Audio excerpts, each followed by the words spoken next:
আসসালামু আলাইকুম, আদাব। প্রিয় ভাই বোন বন্ধুরা আমার, আপনারা অবশ্যই অপেক্ষা আছেন যে আর ভিডিও আসতেছে না কেন। দেখুন তো বন্ধুরা আমার, এই গাছটি আপনারা চিনতে পারেন কিনা। এই গাছটির এত সুন্দর একটি গুণাগুণ রয়েছে, যেটির জন্য হয়তো আপনারা দীর্ঘদিন যাবৎ অপেক্ষা করতেছেন। আজকে সেই ভিডিওটাই আপনাদের কাছে ছাড়ছি। অনেকেই আমার কাছে ফোন করে থাকেন, আবেদন করে থাকেন যে সমস্যার জন্য, যে এক বন্ধুর সঙ্গে আর এক বন্ধুর ঝগড়া কীভাবে লাগিয়ে দেওয়া যায় সে বিষয়ে আপনি কিছু বলেন না, শুধুমাত্র বন্ধুত্ব তৈরি করা সম্পর্কে বলেন। যার কারণে আপনাদের এই আবেদনগুলো পূর্ণ করার জন্যই আজকে এই ভিডিওটা আপনাদের কাছে দিতেছি। এই ভিডিওটা পাওয়ার পরে এই ভিডিওটার নিয়ম অনুযায়ী আপনারা কাজ করবেন, তাহলে দেখবেন যে কিভাবে ঝগড়াঝাটি শুরু হয়ে যায়, ঝগড়াঝাটি তৈরি হয়ে যায়। তবে এটা দিয়ে কোনো মারামারি হবে না, আবার এটা শুধু ঝগড়াঝাটি হবে। ঝগড়াঝাটি হওয়ার পরে কথাবার্তা বন্ধ হয়ে যাবে, তার সাথে আর সম্পর্ক থাকবে না। যদি আপনি সম্পর্ক রাখতে না চান কারোর সঙ্গে, তাহলে আপনি খুব দ্রুত এই কাজটি করুন। এই গাছটি অবশ্যই আপনারা চেনেন, ভালো করে লক্ষ্য করে দেখুন। এই গাছটি হচ্ছে পদ্মপতির গাছ। পদ্মপতির গাছের পাতা আপনাদেরকে সংগ্রহ করতে হবে এবং এই গাছের 3টি ডাল আপনাদেরকে বাসায় নিয়ে যেতে হবে এবং এই 3টি ডাল নিয়ে যাওয়ার পরে ভালো করে শুকাতে হবে। শুকাতে যে কয়েকদিন সময় লাগে সেই কয়েকদিন আপনাদেরকে অবশ্যই অপেক্ষা করতে হবে।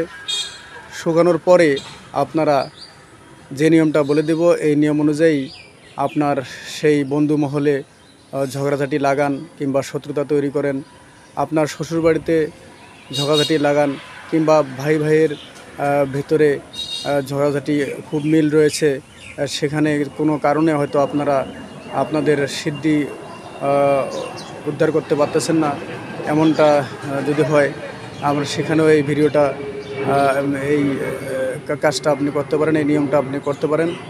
এই নিয়ম অনুযায়ী যদি আপনি কাজ করেন, তাহলে সেখানেও ঝগড়াঝাটি শুরু হয়ে যাবে, হিংসা শুরু হয়ে যাবে, বিদ্বেষ শুরু হয়ে যাবে। তবে এই কাজগুলো না করাই সবচেয়ে অতি উত্তম কাজ বলে আমি মনে করি।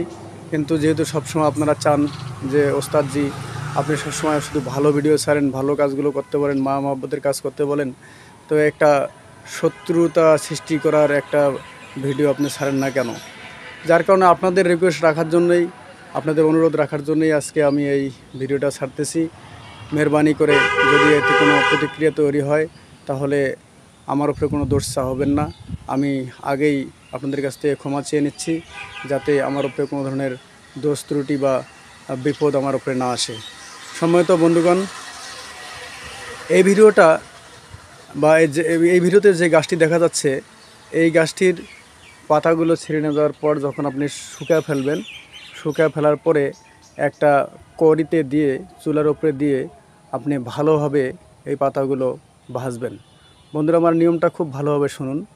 পাতাগুলো ভেজে নেওয়ার পরে একটা গুলের কটুয়া কিংবা রঙের কটুয়া অথবা বোতল কিছু একটার মধ্যে ভরাবেন, ভরিয়ে রেখে দিবেন কমপক্ষে 2 দিন রাখার পর আপনি একদম খাড়া দুপুরে, যখন কনকনে রোদ পড়বে, বৃষ্টির দিন দিলে আবার হবে না, যখন কনকনে রোদ পড়বে, এই রোদের সময় হাতের তালুতে ওই ছাইগুলো ঢেলে নেবেন। ছাইগুলো ঢেলে নিয়ে যার সঙ্গে আপনি শত্রুতা সৃষ্টি করতে চাচ্ছেন, সেই শত্রুর বাড়ির দিকে আপনি লক্ষ্য করে অথবা সেই বন্ধুর বাড়ির দিকে লক্ষ্য করে এই ছাইগুলো ফু দিয়ে উড়িয়ে দেবেন। ফু দিয়ে উড়িয়ে দেবেন যখন, তখন আপনি যার সঙ্গে শত্রুতা লাগাতে চাচ্ছেন, যে বন্ধুর সঙ্গে বা যে ভাইয়ের সঙ্গে বা যেই ব্রাদারের সঙ্গে বা যে আত্মীয়র সঙ্গে ঝগড়া লাগাবেন, সেই আত্মীয়কে খেয়াল করে, সেই আত্মীয়র প্রতি লক্ষ্য করে ওনার নাম, ওনার গ্রাম, ওনার বাবার নাম, ওনার পিতার নাম সুন্দরভাবে আগে উচ্চারণ করে নেবেন। উচ্চারণ করে নেওয়ার পরে আপনি এই ছাইতে আপনার হাতে তালুতে রাখা ছাইটির ভিতরে 3টি ফু দেবেন। 3টি ফু দিয়ে আপনি আপনি দক্ষিণমুখী হয়ে দাঁড়াবেন।